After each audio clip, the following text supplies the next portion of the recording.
Introduction to Financial Instruments and Government Operations ****. This examination seeks to elucidate the intricacies of implied financial contracts and the assumed connections between personal financial documents and federal institutions. The dialogue suggests a reinterpretation of common financial procedures, inviting debate over the traditional understanding of tax obligations, Social Security payments, and the status of personal assets within federal paradigms. Central to the discourse is the belief that certain governmental amendments were improperly ratified, thereby affecting citizens' rights. The video urges individuals to question these foundations and presents unorthodox methods for reclaiming financial independence. Implications of the 16th Amendment. The discussion opens with a challenge to the 16th Amendment's ratification, positing that the amendment was not lawfully confirmed, thus impacting the legality of imposed income taxes. This framework underlies the presenter's argument for self-determination in the face of governmental fiscal intervention, motivating citizens to engage more proactively in safeguarding their financial interests. The narrative encourages individuals to voluntarily assert their rights, indicating that their financial commitments to the state are based on implied rather than explicit agreements. Legal instruments, 1099, and more. A detailed examination of forms like the 1099 is central to this narrative, focusing on their role as mechanisms for contesting governmental claims over personal financial accounts. By submitting such forms, individuals can purportedly demand repayments or clarifications from state-level financial holding entities, effectively repositioning their status from debtor to creditor.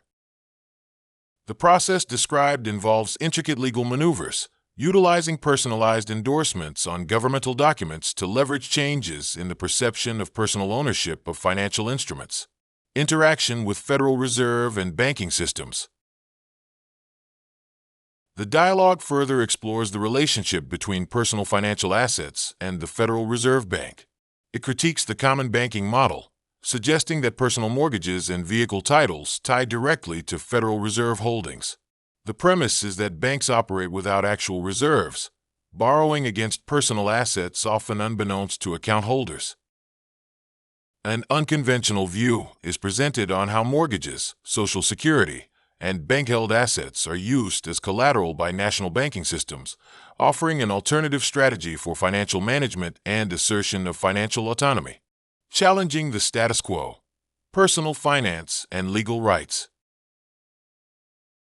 This interrogation of contemporary financial systems provides viewers with tools to challenge existing power structures by drawing upon specific legal documents and recommended financial actions. The presenter suggests using IRS forms and legal documentation to demand a reassessment of personal financial engagements with the state, advocating for a financial rebirth based on historical and legal reinterpretations of tax and trust law. An urge is made for beneficiaries of these supposed embedded financial rights to act decisively, reclaiming their perceived right to personal wealth and governmental accountability. Conclusion and further exploration. The content concludes with a call to action, encouraging individuals to critically assess and engage with their financial and legal affairs with a renewed perspective. The methods and interpretations presented, albeit unorthodox, invite a broader conversation on financial self-efficiency and legal empowerment.